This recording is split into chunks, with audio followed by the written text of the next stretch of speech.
YouTube family. So I'm back on here because I just got back from a bingo party, the first party, Christmas party of the season. I have three to go to, but this one it wasn't fancy like that. It wasn't a formal. It was sort of like a little bit above casual, but not formal. So it was a really nice party to go to. Now the thing about it, it was like $35 for per person and $70 for couples. So of course I got my ticket for $35 and I decided to dress casual, and let somebody else be the belle of the ball. I just, honestly, I came for the food. That's what I came for. I came to eat because they had like choices of prime rib and of course they had chicken and I didn't want that. And then they had some type of shredded roast beef or something. But thing about it is, it was a good catering service, and you would think that the prime rib would be red on the inside, but they had like a guy there that could cook it to whatever you wanted done. So it was really, I really strictly came for the food. So anyway, I get there and since I'm by myself, I can pretty much sit at any table I want to that has an extra seat. And of course, it's always an extra seat. But it's, whoever will have me, of course. I don't want to sit at somebody's table and don't want to be bothered with me. But I pretty much know pretty much everybody there. So it was really cool. And everybody brought their plus ones, their husbands or their sisters and you hear about these people, my sister this or my husband that or my girlfriend this or whoever they bring with them. So it's kind of cool because you get to meet these people that's in other people's lives anyway. So I'm walking and I'm wondering where I'm gonna sit and I see Miss Hattie. Miss Hattie's about she's old, okay? Anyway, for real people old. And so I see Miss Hattie and she said, "Hey there, baby. Oh, where you sitting at? Who you come with?" I said, "I came by myself." "Well, where you sitting at?" I said, "Well, I haven't really decided where I'm sitting." "Oh, come and sit with me. You never guess who came here with me." And I said, "You know what? I really, really wouldn't. Child, my grandson, the one I've been trying to get to come up here over and over and over again to meet you. And he just wouldn't come." And I'm like, yeah, I know why he wouldn't come, but, you know, she was like, "Yeah, girl, I finally got him to come up here." And I said, "And how'd you do that?" She says, "Well, my sister Evelyn was supposed to be coming. She always come with me. And I'd already got the tickets and she up and took sick. So I needed somebody to come with me. Come and I invited my grandson," she was saying, because basically she said he was coming for the food, for the free food, for the prime rib. And I thought, so was I. So, we have something in common. But the whole point is, Miss Hattie looked like Jane Pittman. Y'all probably wouldn't know that because y'all not old enough for that, but really, she does. You know why her grandson wasn't trying to come up to no bingo hall? She telling him, "Come meet my friend." He look like any friend of yours. I don't need to meet. I'm cool with that. Yeah, that's what that boy was thinking. Anyway, so I sit down at her table and I'm looking for her grandson, and I guess he must have went to the restroom. So anyway, when he comes back, he says, "Who is that?" And she says, "That's my friend. I've been telling you, I want you to come and meet. I keep telling you." She tells him, "I kept telling you, you better hurry up and come on and meet her before somebody scoop her up," basically. And he was like, "I guess you was right." And I'm like stuck in the middle of something that I really didn't want to be a part of because, for one, My grandson's like 37, 38 years old. Anyway, but that's beside the point. I thought to myself, I'm gonna listen to myself and say, okay, okay, just go with it. Go with it. See where it leads. Go with it. So I said, okay, I'm gonna go with it. So he says, oh, my grandma really likes you a lot. And I said, well, the feeling is mutual. And he says, so she talks about you all the time, or often. And I said, well, your grandmother talks about you constantly. She is so proud of you. And she does. And she is. And I'm like, yeah, I know your whole resume practically.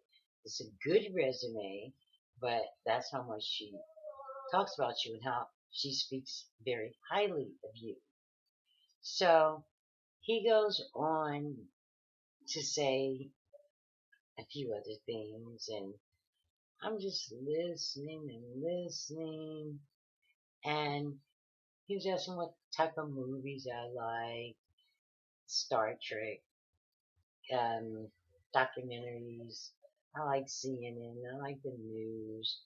I like Game of Thrones and medieval movies like that.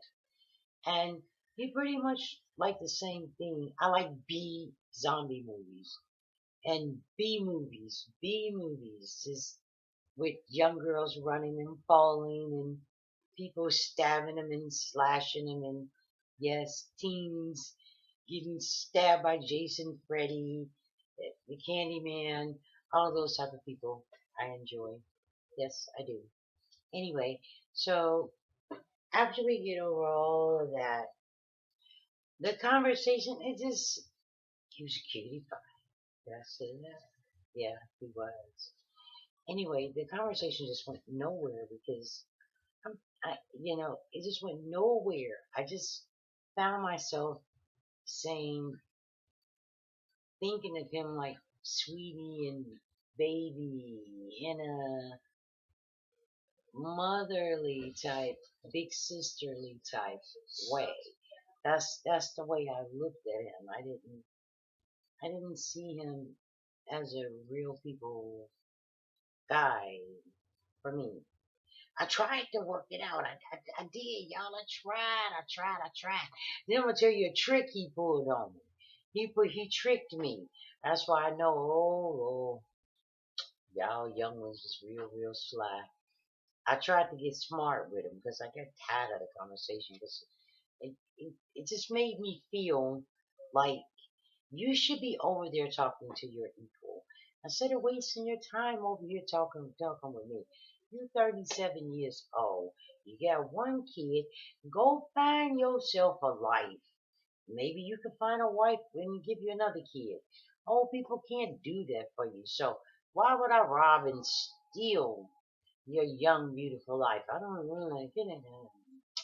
Anyway, but so the conversation was, he was talking, and it was really kind of going in one ear and out the other, even though even though he was easy on the eyes, so I could listen to it. And I just smiled because it's really easy on the eyes. But after a while, like, go talk to somebody.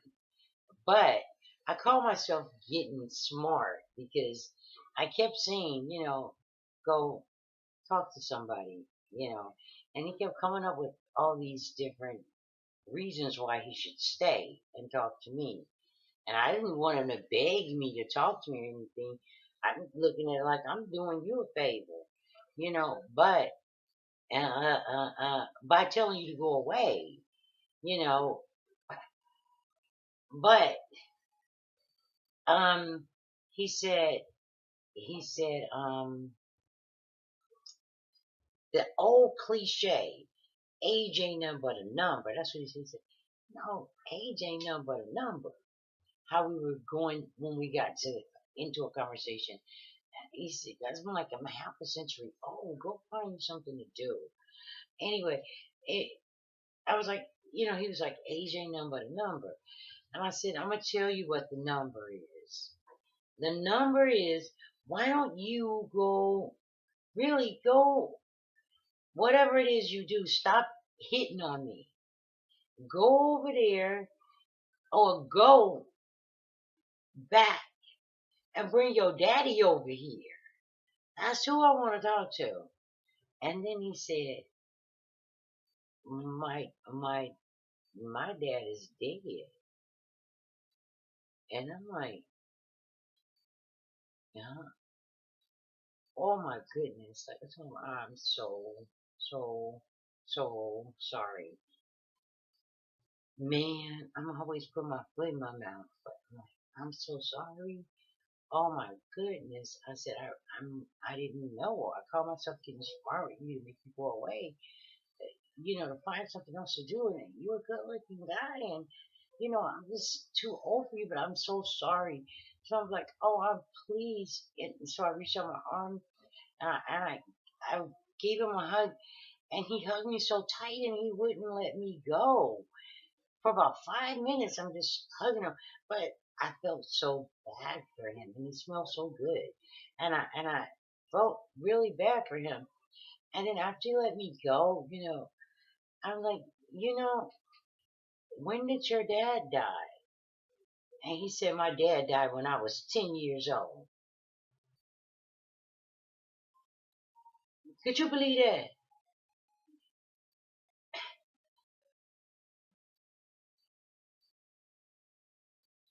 I said, see, now you see, why I don't deal with young guys. How you gonna fool somebody and trick somebody like that? I'm too old for that shit. I got a sense of, oh look, wait a minute.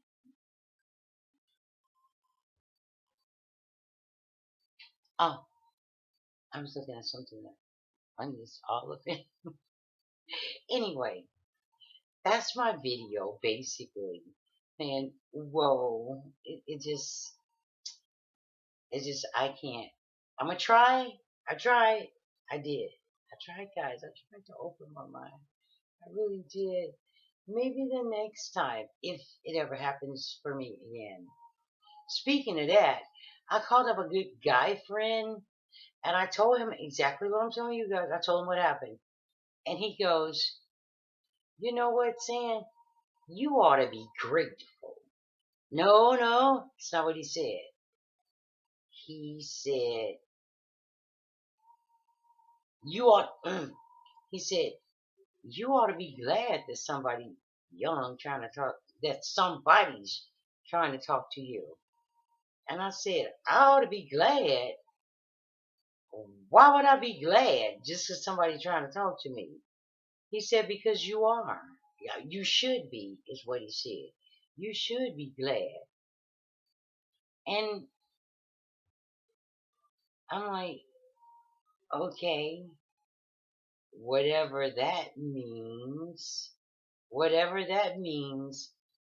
I guess I'm supposed to be grateful that somebody even wants to talk to me. And I guess I'm supposed to be grateful, or I ought to be glad if somebody finds me attractive. How does that work?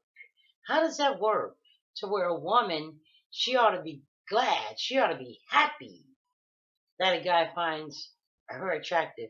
It never used to be that way. It never was that way. If a guy found you attractive, sure you're happy, sure you're glad, but it shouldn't be like they're doing you a damn favor. Anyway, that's my video. Please do like, share, and subscribe. Until the next time, toodles. It's my